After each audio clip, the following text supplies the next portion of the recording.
Ladies and gentlemen, welcome back to the Jedi Council chambers.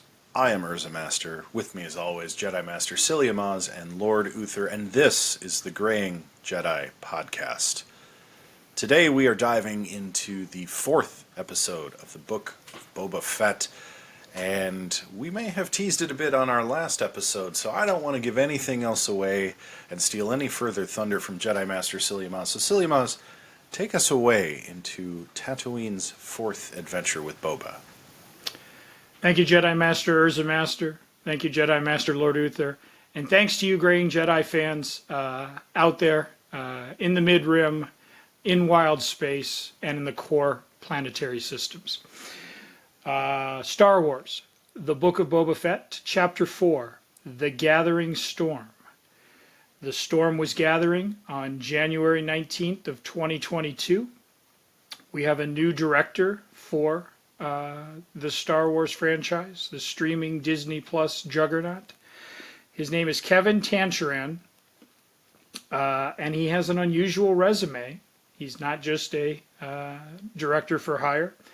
He actually is a dancer, a choreographer, a producer, a screenwriter, and a director. So a multi-hyphenate to be sure. He choreographed many of Madonna's tours, and he also directed a Britney Spears tour in the mid-2000s. She may or may not have been under judicial lockdown at that time. It was unclear on the timeline. But he basically started as Kevin Federline and then somehow shifted into television. And his directorial debut actually was a remake of the MGM classic Fame from 2009. There was no Irene Cara, and I think that's what doomed the remake. I had to remind myself that they had gone ahead and remade Fame because I just couldn't remember. But don't worry if you missed it, because they are going to live forever, especially that Coco. And then he went on to direct a lot of television. He did 8 episodes of DC's The Flash, but because he didn't want to be typecast as a DC guy, he then went and did double that amount, did 16 episodes of Marvel's Agents of S.H.I.E.L.D. So he's crossed both of the comic book spectrums in television, and that probably eventually the long and winding road led him to Lucasfilm, Kathleen Kennedy, and showrunner Jon Favreau, who is our writer, as always, for Chapter 4. So, gentlemen, we go back to Bacta, but this is our final time in the tank. We get an extended flashback sequence that sort of wraps up Boba in the past and puts a exclamation point on his rescue from the Sarlacc pit and adoption by the Tusken tribe and the various pressure points he has to negate as a desert nomad. And then the second half of the episode firmly grounds us in the present and the gathering storm. And I have to say, after some skepticism on last week's Chapter 3 from Robert Rodriguez, The Streets of Mos Espa, there was nary a Power Ranger or candy-colored scooter in sight, although they were name-checked in the show itself. We did have the mods, something that Lord Uther used his powers of precognition in the Force to describe to us, as we finally understand what happened to Fennec Shand, whom we believed was left for dead in The Mandalorian Season 1. And then she showed up alive and kicking in Season 2 and assisted Din Djarin in rescuing Grogu from Moff Gideon. Also, Luke Skywalker had a hand in that too, wink, wink. But now we find out exactly why she's the Bionic Woman. Boba took her to a mod cantina and got her worked on. And basically at this point, gentlemen, as our friends on the Federation Council would note, this is basically the Star Wars version of the Borg. You have, mechanically modified beings. They look cool when they have their eyepieces and artificial robot arms with all sorts of needles and projectiles and protrusions. But in essence, Star Trek kind of got there first in terms of the physical look of it. But conceptually, I get it. There's room in science fiction. It's a big enough galaxy that we can have such augmentations exist in different spheres of influence. But that's what happens to Fennec.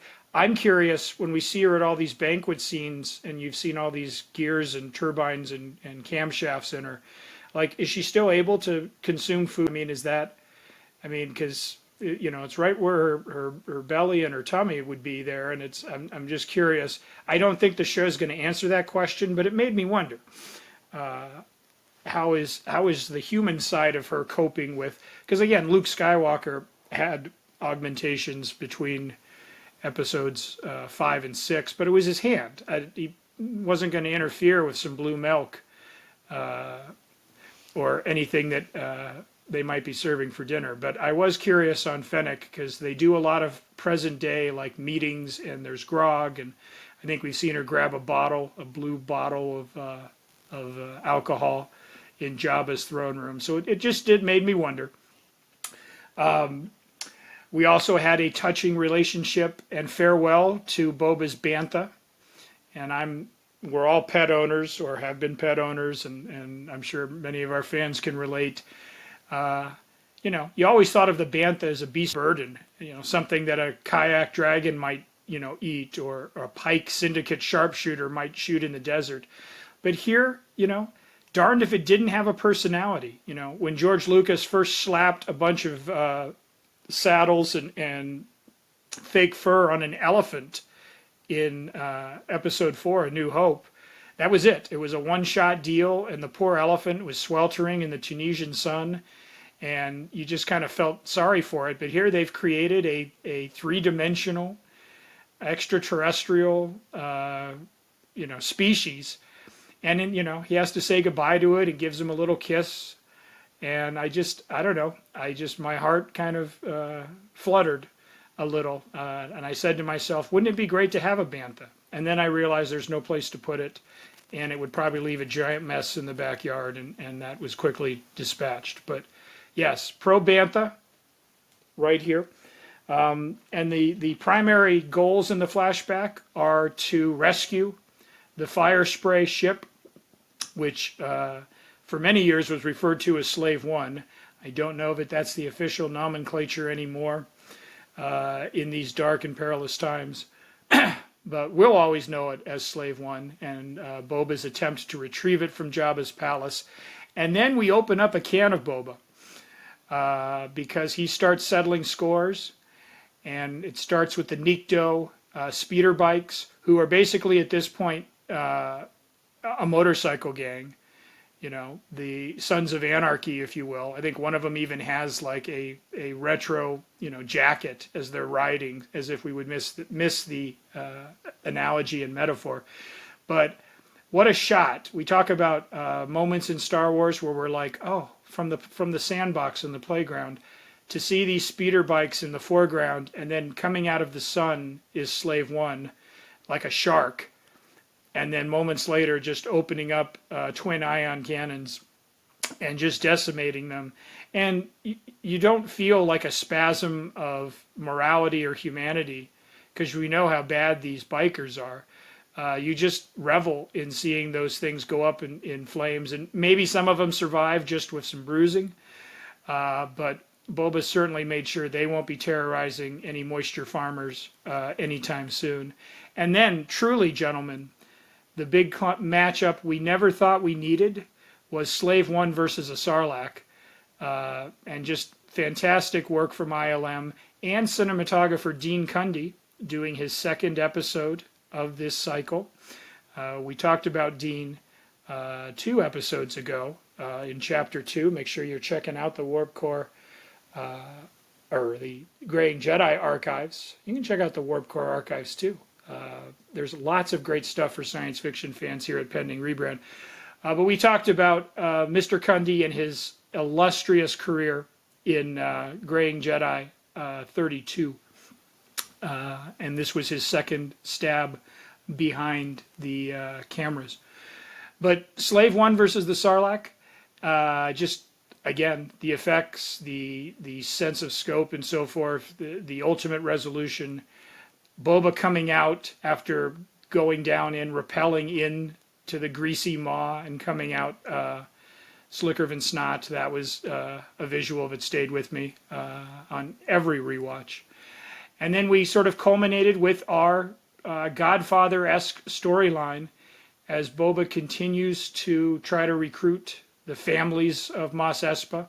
And here, gentlemen, an interesting thought on the crime syndicate part of the storyline. Ordinarily, you'd want a demand of fealty, of loyalty, of firepower. You bring all of your enemies or frenemies together and say, I need you to stand with me against the Pike Syndicate so they don't enslave our world and turn it into a spice production facility. And instead, an older, wiser, evolved Boba merely says, I don't need you to fight with me. I just want you to not join with them. Can you sit on the sidelines and I'll take care of this problem? Which, again, you don't often see from the Corleones or any of the established crime organizations, mafia. I thought it was a nice, and the Trandashans and the Aquilish, and so I'm good. Can we get some more of this delicious food? So, gentlemen, a return, a back to basics Boba Fett, no Power Rangers and the like. Does it improve your outlook for the show? What did you think, Urza Master, your first viewing of Chapter 4?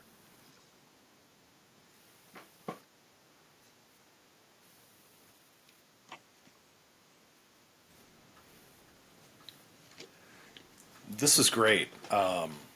I loved the more simplistic storyline. I guess if you want to call it that. I liked the approach to setting up this relationship between him and Fennec Shand, and that it wasn't as convenient as it maybe came across in The Mandalorian. It just seemed like, oh, that seems rather convenient. Boba Fett's right there. The fact that he was not just right there, it just so happened to coincide with him wandering the desert, kind of awesome. I loved the Sarlacc scene. That was fantastic. And it really sets up that line he has later in the show that you can only get so far without your tribe. And being with the Tuskens has made him strong, and it legitimizes him as sort of an anti-hero, I guess. Or hero, I suppose, if you want to look at him through a bit more of a positive lens. Although I think it remains to be seen exactly what his motivations ultimately are, which is cool. Like you're rooting for him, but you're also kind of cautious because it's still Boba Fett. But he seems to make the right, honorable move every time. So I like that aspect of the show. Is you as he holds everyone at an arm's distance out of an abundance of caution and acumen, shall we say. You also, as the viewer, hold Boba Fett in the same regard. Like, he could still be a badass. Like, he may not be this squeaky clean dude. So that's pretty amazing to see. I also really enjoyed, Fennec and how she kind of plays the Boba Fett of the situation. Looking to just settle a debt. Right. Do what she needs to do and move on, the bounty hunter way. And then she kind of realizes, like, hey, there may actually be something to this. Right. Something more than one may expect in the life of a bounty hunter. It's almost like a romance without the romance. And I like that. I like that quite a bit, actually. I'd love to see it develop into a romance, frankly. Although if it didn't, I would be equally satisfied. But really, the show needed more Ming Na Wen, if I'm being honest. And this was the episode that finally gave it to me, so I was pretty happy about that. I love the dinner scene with the other crime families. I love how it's not easy. At no point have I ever felt that Boba Fett has just sort of had things go his way. Like he's fighting tooth and nail at every turn to make his agenda happen, to further his own cause, and he's really blazing his own path. He's really walking the way of the Ronin, like the Mandalorian, without being the Mandalorian. Without so that sets him apart. Because I think these shows, as we'll see next week, are inevitably intertwined. There's no getting around that.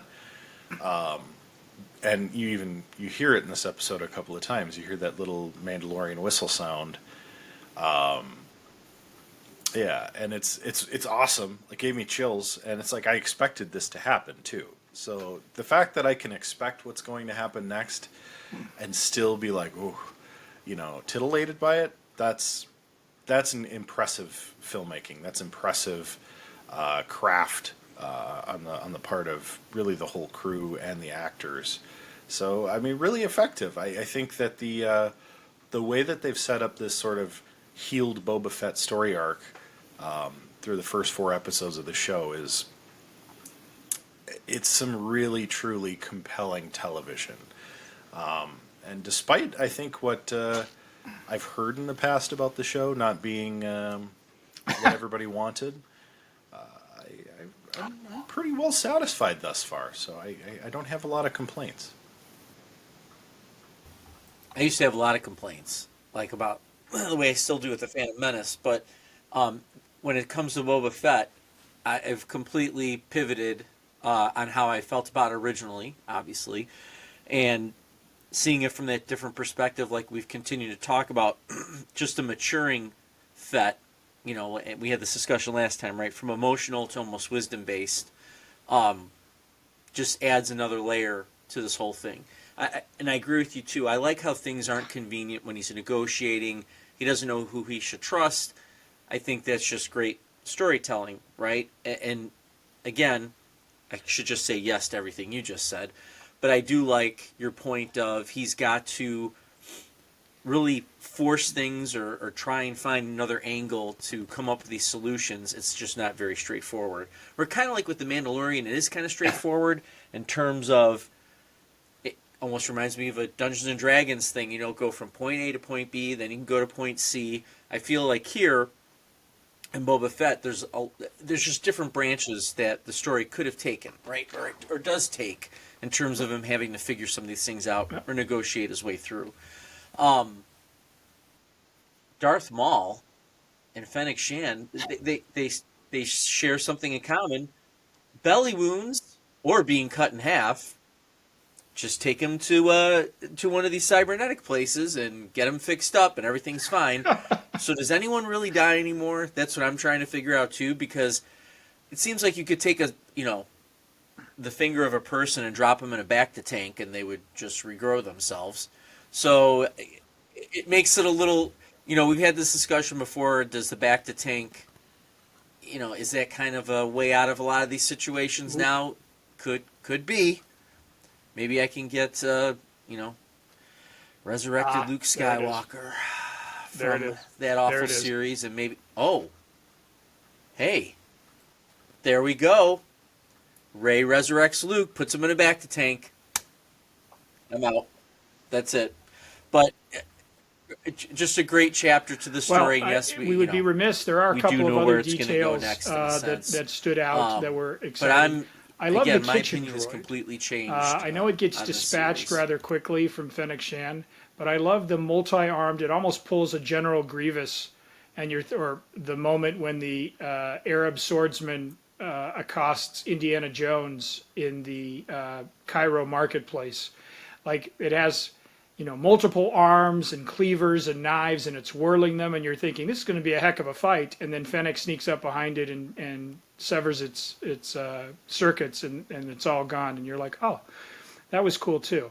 And then the actual kitchen battle is more of a chase of one of those little mouse droid, not a mouse droid, we know mouse droids, but looks like a mouse, running around and causing havoc and making a lot of noise. We also bring back Black Chrysanthemum, and a Wookiee should never drink alone, because as he sits there brooding, watching those obnoxious Trandashans winning in the Sanctuary Casino, it just ruffles his fur, and then we get a drunken brawl, and then fetching Twi'lek Garza Fwip, I believe is her name. She comes in and tries to take the temperature down, and we end with a Wookiee disarming, literally, a Trandashan, which we've been promised since episode 4, and although we don't see the actual dismemberment, we get enough to realize you don't mess with a Wookiee. And so how does Boba handle this? He's like, hey, you want a job? I mean, the man is just a one-man jobs provider for Mos Espa. And a note on what Urza Master was saying with Fennec and her sort of like, hey, there might be more to this. I love Boba's pitch, right? Because he could have just held over, I saved your life, you owe a life debt to me and I will not allow you to be free until, he could have made it very Game of Thrones and very, medieval. But he's like he's actually trying to pitch her by campfire. Hey, this is a good business plan. Like I have a prospectus I'd like you to look at. There could be a PowerPoint, down the road and so forth. But he's actually trying to sell her on a new way of doing things. And he's like, I don't want to be a bounty hunter anymore. I don't want to work for people and get, slammed on jobs and so forth. He's like, these people are stupid. Why don't we be smarter? Let's do it. Let's work smarter, not harder. And Fennec's like, I'm taking what you're shoveling in. I'm down with it. So very shrewd. I think Boba would make a great middle manager or someone in HR or something who could sell the virtues of the company that you're coming to interview with, and so forth. And yes, the final fade out with the Mandalorian theme. I'm not even sure the very first time I watched it, it kind of landed with me because I don't think I had still committed the Mandalorian theme to my DNA. But there was no mistaking it now, and it's almost all but saying, like, you better tune in next week because you're going to like what you see. And we'll talk more about why they made those choices next week in our next exciting installment of The Graying Jedi, which you won't want to miss, pending rebranders and Graying Jedi Padawans. You are definitely going to want to tune in.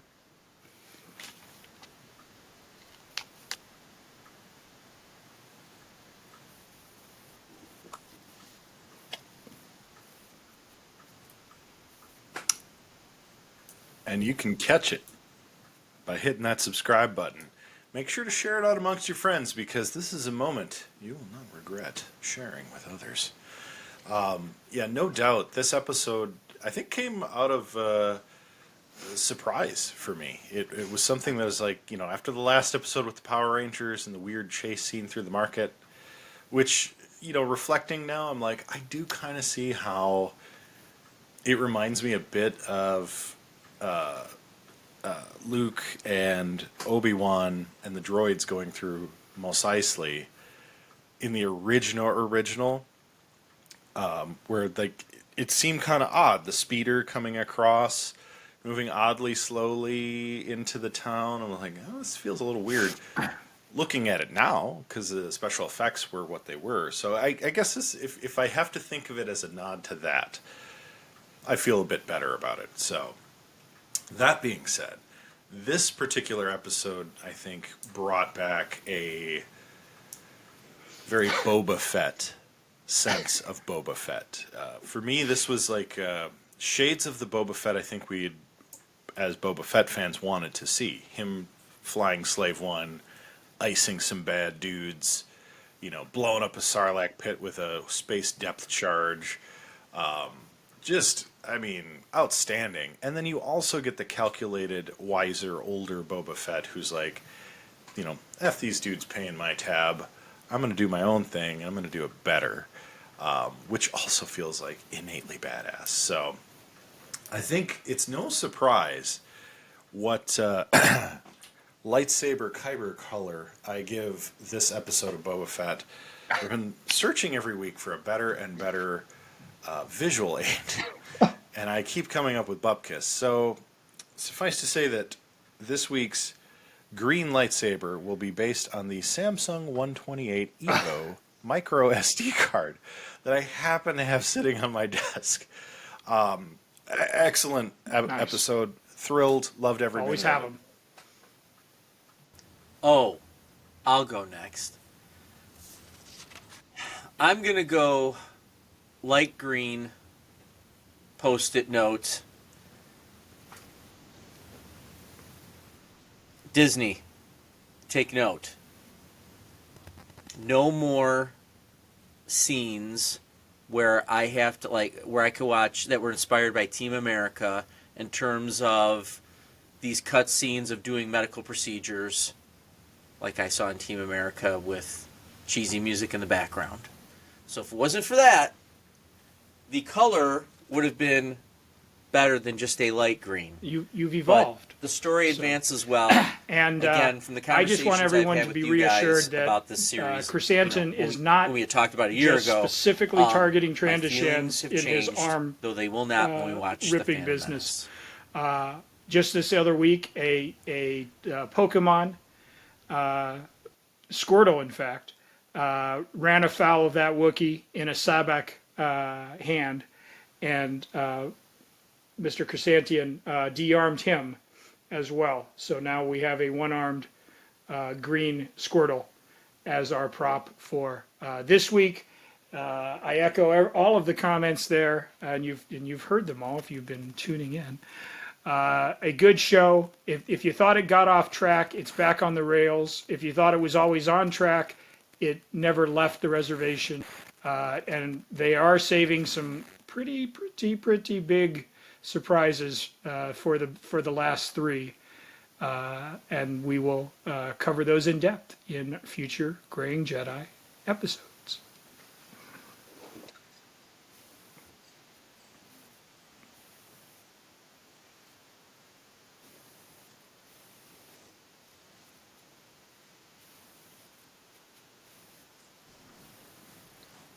And until then, And also with us. as always, from us, the Jedi Council of the Graying Jedi, to you, the fans of the Graying Jedi, and all at Pending Rebrand, may the Force be with you.